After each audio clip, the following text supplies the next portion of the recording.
This weekend, I was thinking about what skills the most successful people I know have. See, your income and overall success are directly correlated with the value you offer, and there's some skills that are worth way more than others, which is why today we're talking about skills that can make you rich.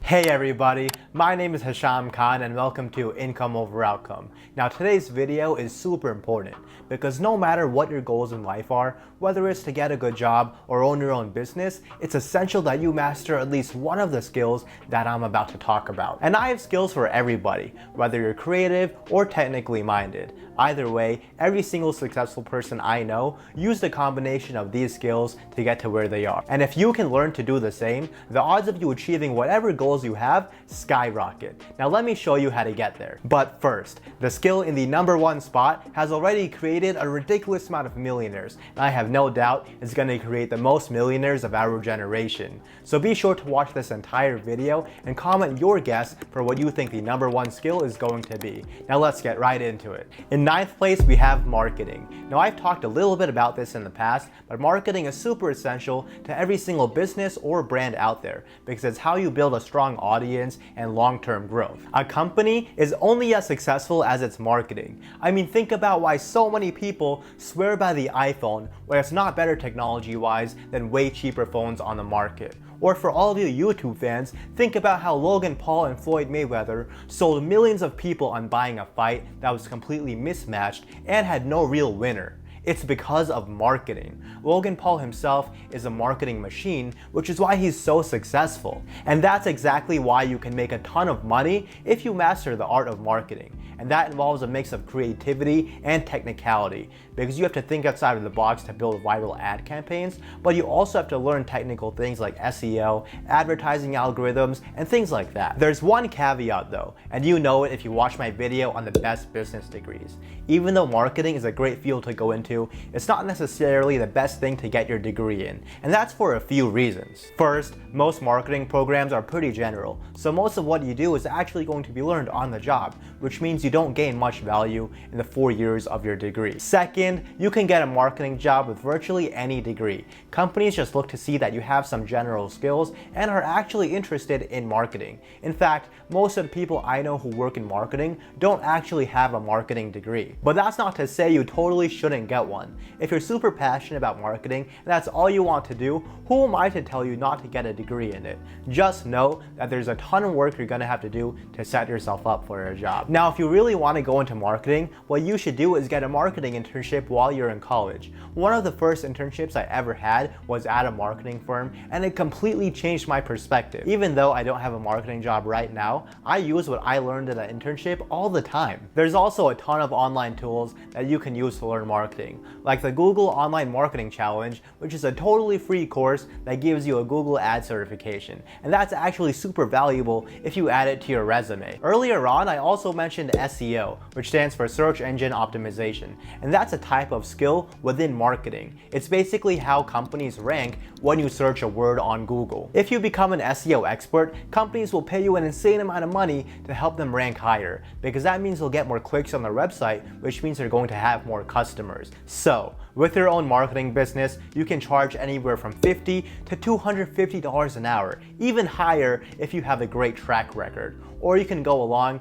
and become a marketing manager at an actual company and earn upwards of $100,000 a year. Either way, marketing is a great skill to have. Up next, we have project management, which is a really specific skill, but the foundation of it comes from strong leadership and planning skills. Now, I touched on this in my video on the highest paying jobs when I spoke about project management. Now, project management is pretty similar. The whole point of it is to oversee everything that needs to happen from the beginning to the end of a project and make sure that it actually finishes on time. You're gonna need this skill in virtually every single industry because everyone needs to know how to effectively organize people and manage teams towards a common goal. But project management is also a real position at most companies, and it tends to be very well paid. You can build this skill early on by taking on leadership positions while you're in school people, and organizing group projects. Basically, anytime you're working with a team and delegating work, you're building project management skills. But if you're serious about it, the best thing to do is get a PMP certification, which is an official stamp of approval that you have the skills it takes to become a project manager. To get the certification though, you have to have a college degree and at least 3 years of work experience. But once you get it, your earning potential skyrockets. Coming in 7th place is a timeless skill held by millionaires: sales. Being able to talk to people and convince them to buy things is one of the most valuable skills out there. The only way to get good at sales is by doing it over and over again. A lot of people also think you have to be super extroverted or sociable to become good at sales, but that's most definitely not true. I myself am pretty introverted, but I was able to finesse my way into an insurance sales job when I was just 18 years old. It was a pretty daunting thing to do, but I pushed myself and eventually I got to the point where people only wanted to do business if it was with me. So I'm positive that anyone who's motivated, gives 100% every day, and actually learns from their mistakes can learn sales. There's also countless opportunities to learn it while you're in college, whether that's through an internship, joining a fundraiser, or joining a business club. You just have to go ahead and seek out the opportunities for yourself. I also think it's worth pointing out that most people probably wouldn't have taken the job that I had because I was being paid just $10 an hour, and in New York, that's a pretty low wage. I mean, the grocery store down the street was paying their employees more than that. But the things I learned about selling products, client management, and relationship building are invaluable, and I still use them to this day. Instead of looking at the money I was making, I looked at the skills I was building, and you should take the same approach. Don't worry about making money while you're young. Focus on building high value skills, because as you master those skills, the money will follow, and in the long term, you'll come out ahead. Now I'm combining these next two skills because they're pretty similar: problem solving and analytical skills. These are two skills that literally every single company looks for, so it's important that you sharpen them as early as possible. Being able to figure out why problems are happening, creating solutions to those problems, and then thinking ahead to make sure problems don't happen again are all things that you tend to improve on over time. But there are things that you can do to make sure you're sharpening your problem solving skills early on. For starters, always ask questions. Don't just accept things for their face value, because odds are they can be improved. People who are curious and ask the right questions tend to be the best problem solvers. As you begin to ask more questions, think outside of the box and see if things can be done differently. Think about the show Shark Tank. Every single person who goes on that show questions if things can be done differently, and then they execute on it. On a smaller scale, maybe you take a new approach on a school project or pitch a new idea to your boss. One of my favorite things to do is also to play brain teasers and puzzles. Basically, anything you can do to get your brain churning is great to build your analytical skills. I also have friends who got a Lean Six Sigma certification, which is a specific problem-solving approach that a lot of big companies use. If you put this on your resume, you'll have proof that you can think critically and are a valuable problem solver. So getting a Lean Six Sigma certification can help you out massively. Now we have two skills that I use every single day in my job as a consultant. These are super easy to learn, and you'll need them if you want to get some of the highest paying jobs out of college. The first is data analysis, which is basically being able to take a large spreadsheet of numbers and find trends with it that tell a story. Now that might sound complicated, but it's super easy to do in softwares like Microsoft Excel or SQL, which is a programming language. You would be surprised at how much companies value a person who is good at Microsoft Excel. When I was interviewing for a full-time job after college, one of the most common questions I got was, how are your Microsoft Excel skills? And a lot of companies even give you work to do in Excel as part of your interview to see if you can make the cut. Now I will admit, when you're first starting out, there's some things that are pretty complicated, but overall, it's a pretty easy skill to learn, so I encourage all of you to learn Microsoft Excel and data analysis in general. Personally, I took some classes in college focused on data analysis that helped me stand out when I was looking for a job. But there's also a ton of free online resources and YouTube videos that can help you out. Almost every single job I can think of that pays 6 figures right out of college, like investment banking and consulting, require you to have data analysis skills. And that's why it makes the top 5 of this list. Now, once you learn data analysis, you can level up and learn data visualization.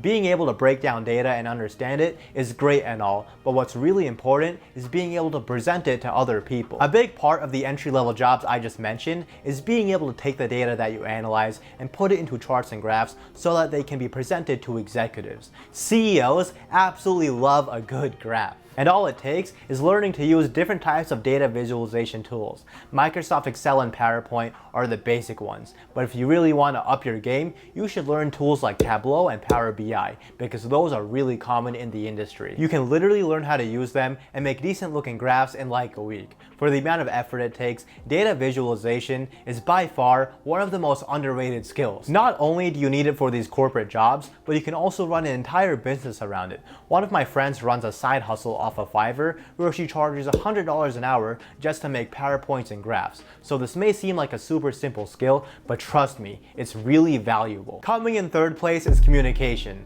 both face-to-face and in writing. I touched on this in my video on the best minors to get in college, but it's absolutely mind-boggling to me how many people graduate college and can't do simple professional tasks, like writing an email or putting together a document properly. Mistakes like that can really hurt your career early on, but on the other hand, if you're amazing at it, then you'll really stand out. That's why you need to make sure your communication and presentation skills are solid. You could get a minor in communication if you really want, but ultimately, this is something that just comes with practice. So while you're in college, get as comfortable as you can in communicating in a professional setting. And beyond writing, you need to be able to stand up in a room and present your thoughts in a clear and concise way. Like I said earlier, I'm an introvert, so it took me a while to build these skills, but I pushed myself. I would go to random career fairs to get used to talking to people in a professional setting, go to random interviews, and in general, I just tried to meet as many people as possible so that eventually I could get to the point where I feel comfortable talking no matter what setting I'm in. And I encourage you all to push yourselves to do the same. And if you're still in college, you should definitely take a public speaking course. I've also heard that taking improv classes can really help. Now my slogan is income over outcome, so this next skill shouldn't come as a shocker to you all, and that would be investing and money management. No matter who you are or what you do, the only way to make sure you don't go broke is to learn to manage your money and invest properly. I mean, just ask all of these athletes. You could be earning millions of dollars, but if you don't invest, you're gonna go broke. Investing is also way less complicated than people make it out to be. You don't have to do any fancy chart readings or day trading. For most of us, the best thing to do is to just drop your money into an S&P 500 index fund. And for those of you who don't know, the S&P 500 is just a group of the 500 largest stocks on the market, and they add and drop companies all the time based on their strict criteria. So when you buy an S&P 500 index fund, you're buying a piece in all 500 of these companies, and that helps diversify your risk. So if one of these companies, let's say Tesla, drops 50%, your whole portfolio won't go down 50% because you still have 499 other companies holding up your bag. And that's exactly why S&P 500 index funds average 8 to 10% every single year. And that beats the returns of most people who just choose individual stocks over the long term. And that's exactly how I choose to invest my money. There's a ton of online resources to help you learn investing. Obviously, YouTube channels like mine, but you have to be careful with who you watch because there's a ton of people out there just trying to make a quick buck by selling courses and not really offering much value. So take the advice you get online with a grain of salt. Always double check it with another resource. I'll also link some books in the description that I think are great to learn investing. But the thing is, however you choose to learn, you have to start investing early. Now I could go on and on about that, but if you want me to talk more about personal finance, just let me know in the comments. And finally, the number one skill that I think is going to make the most millionaires of our generation is coding. If you keep up with my channel, then you should already know this, because computer science ranks insanely high in all of these videos, and that's for a reason. It's super high in demand and insanely lucrative. It's actually absurd how much money is involved in the tech industry. Some of my friends earn well over $200,000 working as software developers right after college, and if invested properly, that means they can be millionaires by the time they're 30. But the real millionaires are gonna come from the thousands of startups that are popping up, because these coders not only have high salaries, but they get equity. So as a startup does well, their equity is worth more. I already know some people in their early 20s who are already millionaires because of the equity they have. So I have no doubt that if you're a technically minded person, coding is the best skill that you could learn. And obviously you could learn it in college, but there's a ton of great online places that you can go to.